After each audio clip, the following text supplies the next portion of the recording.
The snow fell without mercy, thick and endless, swallowing the world in silence. It blurred the line between sky and ground until everything became one cold, empty void. Out there, far from any town or road, the storm didn't just isolate people, it erased them. The old man had always believed he understood silence. He had lived with it for years, maybe decades. It sat beside him at his table, slept in the chair across the fire, followed him through every slow, lonely morning. He had chosen this life, or at least that's what he told himself. It was easier than admitting he had nowhere else left to go. That night should have been like any other. The fire was steady, the wind was loud, and the world beyond his cabin didn't matter. But something shifted, a feeling, subtle, almost unnoticeable, yet strong enough to pull him toward the window. At first, there was nothing unusual. Just white, endless white. Then he saw movement. It was faint, a shadow against the snow, small and fragile, almost like it didn't belong in that brutal landscape. For a moment, he thought his eyes were playing tricks on him. But then it moved again, just slightly, enough to make his heart beat faster.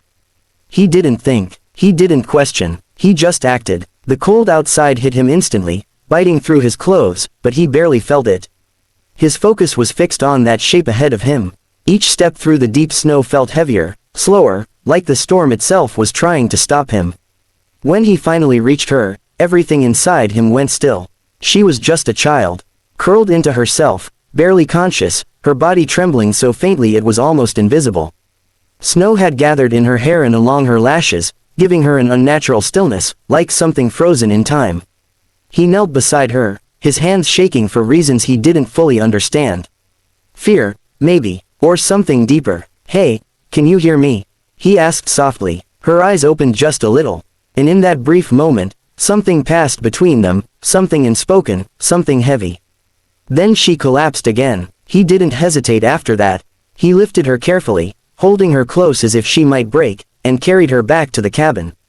The warmth inside felt overwhelming compared to the storm outside, but it didn't feel safe. Not yet. He wrapped her in blankets, placed her near the fire, and waited. Time stretched. Every second felt longer than it should. Her breathing was shallow at first, uneven, like her body was fighting against something invisible. He watched closely, afraid that if he looked away even for a moment, she might slip away completely.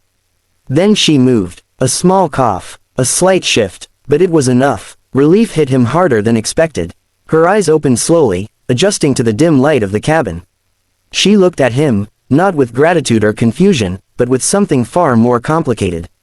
Suspicion, fear, recognition. It didn't make sense. He tried to speak gently, to calm her, to make her understand she was safe. But the words felt strange in his mouth, like he hadn't used them in years. "What's your name?" he asked. She hesitated before answering, as if even that simple truth carried risk. "Lily," she said quietly. The name lingered in the air. He nodded, offering a faint, reassuring smile, but she didn't return it. Instead, her eyes moved around the room, scanning every corner, every shadow, as if expecting something to be hiding there. It wasn't the reaction of a lost child. It was the reaction of someone who had been running.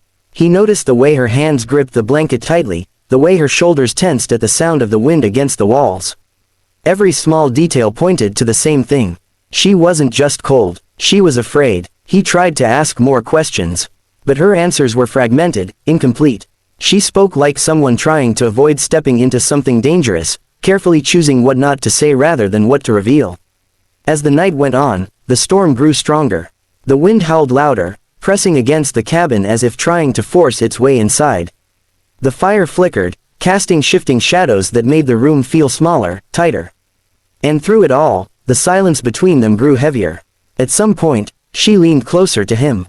It wasn't sudden, it was slow, deliberate, as if she had been building up to it.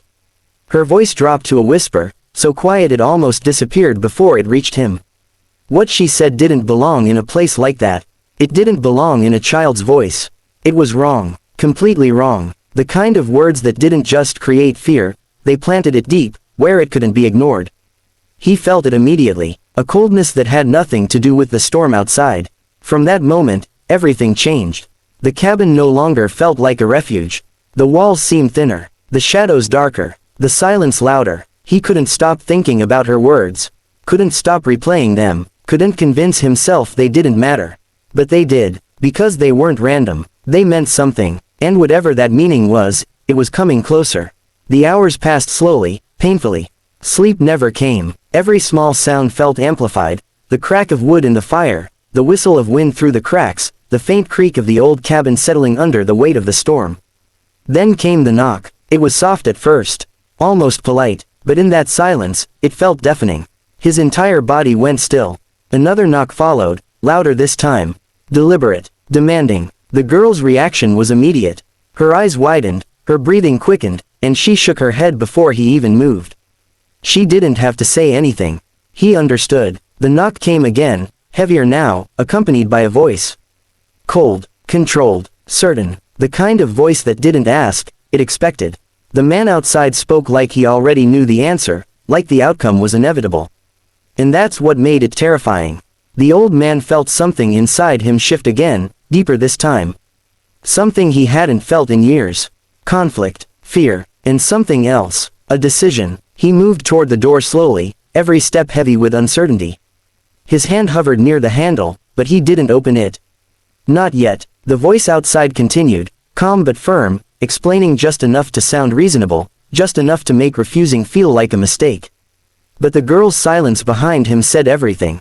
She wasn't confused, she wasn't unsure, she was certain, and that certainty was enough. He stepped back, and in that moment, without fully understanding why, he chose her side. The silence that followed felt even heavier than before. The presence outside lingered for a while, like a shadow that refused to disappear, before finally fading into the storm. But the damage was already done. Because now he knew. This wasn't over, not even close. Whatever had brought her to his door, whatever she had tried to warn him about. It was real, and it was coming. The storm outside would eventually pass. The snow would melt, the world would return to normal. But what had started that night wouldn't. It would stay, it would grow, and it would follow him long after the snow was gone. Because some things don't disappear with the storm. Some things wait, and when they return, they don't knock.